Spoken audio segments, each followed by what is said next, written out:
ఒక bore machine, drilling machine అతను చూస్తే ఫుల్ బిజీగా ఉన్నాడు. అంటే మళ్ళీ 15 ఏళ్ళ కింద తెలంగాణ, 10 ఏళ్ళ కింద తెలంగాణ మళ్ళీ గుర్తుకొస్తారు. గ్రామాల్లో కూడా మళ్ళీ బోర్లు తిరుగుతున్నాయి.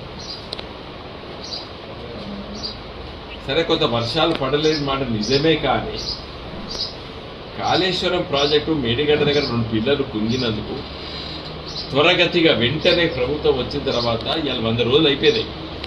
ఓ 2-3 రోజుల పట్ల ఇంటరీమ్ రిపోర్ట్ కేంద్ర ప్రభుత్వం తెప్పించుకొని ఏం బాగా చేయాలని చెప్పి ఆ మేడిగడ్డ దగ్గర కాఫర్ డ్యాము నిర్మాణం చేసి ఆ నీళ్లు ఎత్తిపోతే కాళేశ్వరం ప్రాజెక్టు వల్ల మిడ్ మానేర్కి అప్పర్ మానేర్కి తీసుకొస్తే ఇలా ఈ చెరువులు కుంటలు నింపినట్టయితే ఈ బాధ ఉండకపో రైతులకు. సరే, ఏదేమైనప్పటికీ కూడా అట్లా బాధపడ్డాం, నీళ్లు లేక బాధపడ్డాం, బోర్లు వేసుకున్నాం, అప్పు చేసినాం. సరే, ఏదో ఒకటి మా కర్మ అని చెప్పుకొని మేము ఉంటూ పంట పండించినామంటే నిన్న ఈ అకాల వర్షం వచ్చి రాళ్ళ పడి ఈ విధంగా పంటలు మొత్తం కూడా విత్తనాలు డబ్బు పెట్టాం, 1500 రూపాయలు విత్తనం పెట్టాం. రైతు బంధు రాలేదు. కొంతమందికి వచ్చింది, 3 ఎకరాల లోపల చిన్న రైతుల వాళ్ళకి వచ్చాయని చెప్పారు, కొంతమంది చెప్పారు, కొంతమంది రాలేదని చెప్పారు.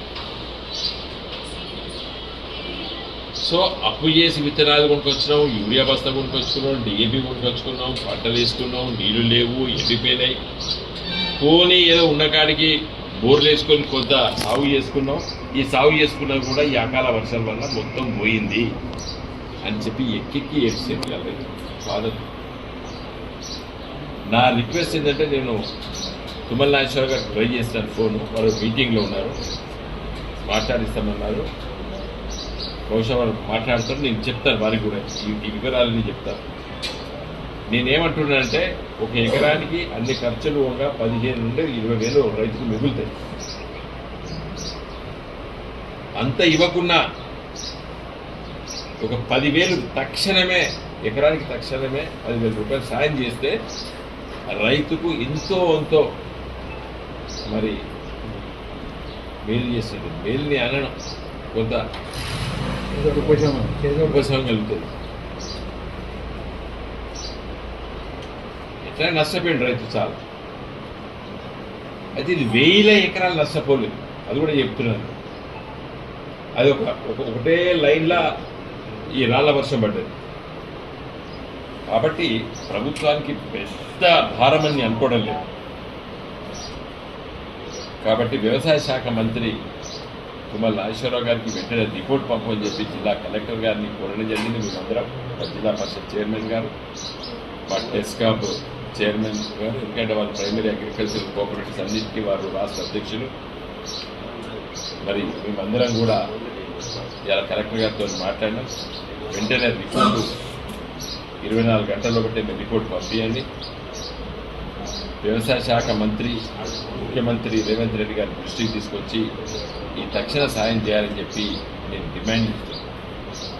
గత ప్రభుత్వం ఇది చేస్తాం, ఇలాంటి సంఘటన వచ్చినప్పుడు చేస్తాం, ఎంతో అంత ఆ ధైర్యాన్ని ఇచ్చినాం. ఈరోజు నీళ్లు రాకపోవడం గల కారణాలు, కరెంటు చక్కగా ఉండకపోవడం గల కారణాలు అంతా రాజకీయాలు. అవన్నీ అవి మాట్లాడదాం, తర్వాత మాట్లాడతాం. ఎందుకు నీళ్లు ఇవ్వలేకపోయారు? దాదాపు ప్రతిరోజు 5,000 క్యూసెక్కులు అంటే 2 రోజులకి 1 టీఎంసీ. ఈ 100 రోజుల లోపల ఒక 50 టీఎంసీ నీళ్ళు సముద్ర పాలేదు. అది వెంటనే ఒక 10-15 రోజుల లోపల ఒక కాఫర్ డ్యామ్ కట్టి ఆ నీళ్ళని కాపాడుకొని లిఫ్ట్ చేసి మిడ్ మానేరు ఎల్ఎండి నింపితే ఇక్కడ ఉన్న చెరువులన్నీ అన్నపూర్ణ ప్రాజెక్ట్ అనుకోండి, మల్లన్న సాగర్లో కొంత, రంగనాయక సాగర్లో కొంత, తర్వాత మన అప్పర్ మానేరుకి కొంత, ఇవన్నీ చేస్తే అట్లీస్ట్ ఈ పూర్వపు కరీంనగర్ జిల్లా, వరంగల్ జిల్లాలో ఈ గోదావరి నది పరివాహ ప్రాంతాల్లో ఈ ఎస్ఆర్ఎస్పి ప్రాజెక్టు స్టెబిలైజేషన్ చేసినటువంటి పంట పొలాలన్నిటి కూడా కాపాడుకునేటువంటి అవకాశం ఉండే. దురదృష్టవశాత్తు కొత్త ప్రభుత్వం నిర్ణయాలు చేయడంలో కూడా తాత్సార్యపడ్డారు. ఏదో కేంద్ర ప్రభుత్వం ఏదో రిపోర్ట్ ఇస్తుందని చెప్పి ఇప్పటికి కూడా ఇంట్రీమ్ రిపోర్ట్ తెప్పించుకోనండి, అది కూడా చేయలేదు. సరే, అదొక వేరే సబ్జెక్ట్.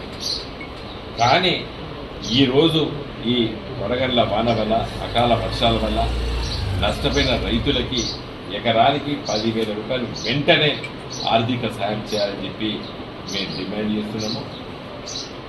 రైతులను కూడా కోరిన మీరు అధైర్యపడద్దు. ఎలాంటి విపత్కర పరిస్థితులు వచ్చినా కూడా ధైర్యంగా మనం నిలబడాలి. మనం కష్టపడ్డం తెలంగాణ తెచ్చుకున్నాం. తెలంగాణ రైతులు ఉన్నటువంటి ఇబ్బందులు, ఇలాంటి ఇబ్బందుల్ని ధైర్యంగా కొట్లాడేటువంటి పార్టీ గులాబీ జెండా మేము ఉన్నాం, మేము ఎమ్మడి ఉన్నాం మేము. కాబట్టి మీరు ఎలాంటి మరి కుటుంబాన్ని ఇబ్బంది పాలు చేసేటువంటి నిర్ణయాలు మీరు తీసుకోవద్దు అని చెప్పి కూడా నేను చాలామంది రైతుల్ని దగ్గర తీసుకొని హద్దుకొని వాళ్ళకి ధైర్యం చెప్పిన మేమందరం కూడా. కాబట్టి ఈ పరిస్థితి లోపల ఈ విపత్కర పరిస్థితుల్ని ఎదుర్కోవాల్సిన అవసరం ఉన్నది. నేను మరొకసారి రాష్ట్ర ప్రభుత్వాన్ని, పత్రికా మిత్రుల ద్వారా డిమాండ్ చేస్తున్నాను. ఈ అకాల వర్షాలు, రాళ్ళు పడ్డాయి, నష్టపోయిన రైతుల్ని కాపాడుకోవాల్సిన